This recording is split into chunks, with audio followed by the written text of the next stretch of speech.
সকল ছাত্রছাত্রীদের জানাই আমার ইউটিউব চ্যানেলে স্বাগত। তো তোমাদের যারা হিস্ট্রি নিয়ে পড়ছো রবীন্দ্রভারতী ইউনিভার্সিটির ডিস্টেন্সে হিস্ট্রি নিয়ে পড়ছো, তাদের 2.5-এর পরীক্ষাটা বাকি আছে এখনও। তো সেই হিসাবে আমি 2.5-এর তোমাদের কিছু সাজেশান দিচ্ছি, তোমরা এটা দেখতে পারো। তোমরা এখনও তোমাদের বাকি আছে, সময় আছে হাতে, দেখে নিতে পারো। তো প্রথমটা রয়েছে, দেখো, ক্রিটিক্যাল নোট অন হিস্টোগ্রাফি, এই কোশ্চেনটা। সেকেন্ড কোশ্চেনটা এবং থার্ড কোশ্চেনটা যেটা খুবই ইম্পর্টেন্ট, সোভিয়েত ইউনিয়নের এই কোশ্চেনটা।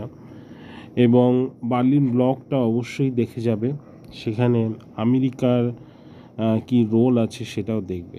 ওকে, তারপরে আছে ইউনিট টুতে এই কোশ্চেনগুলো খুবই ইম্পর্টেন্ট আছে, যে ফ্যাসিজম বা ফ্যাসিবাদ, হ্যাঁ, মুসলিনের যে ফ্যাসিবাদ ছিল এবং নিশ্চের যে এবং ন্যাসিবাদ, হ্যাঁ, এইগুলো একটু দেখেছো, হিটলারের, এগুলো অবশ্যই দেখবে, ঠিক আছে, ইম্পর্টেন্ট আছে। তারপরে ইউনিট 3-তে রয়েছে তোমাদের যে what were the main tendency of economy in first half in 20th century, এই কোয়েশ্চেনগুলো ইম্পর্টেন্ট আছে। ফেমিনিজম অবশ্যই দেখে যাবে, ফেমিনিজম খুবই ইম্পর্টেন্ট, এবং এনভায়রনমেন্টাল, এটা খুবই ইম্পর্টেন্ট আছে, এগুলো একটু দেখবে। আর দেখবে ইউনিট 4-এর আমি দিচ্ছি ইউনিট 4টা।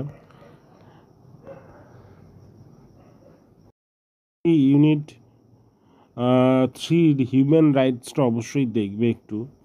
ইউনিট 4-এ রয়েছে তোমাদের গ্লোবালাইজেশনটা একটু দেখো, এর ফিচার্স ক্যারেক্টার্সগুলো দেখেছো, কীভাবে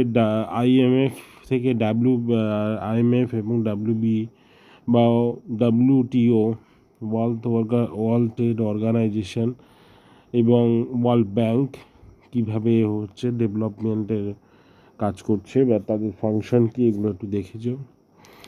তারপর গ্লোবালাইজেশনটা একটু দেখো, গ্লোবালাইজেশন, ক্যাপিটালিজম এবং নিও কলোনিয়ালিজম যে এটা রয়েছে সেটাও একটু দেখো। What are the economy and political impact globalisation upon nation state, এটা একটু তোমরা ভালো করে দেখেছ। আশা করি এখান থেকে কমন পাবে। কমন পেলে আমাকে অবশ্যই জানিও। Thank you.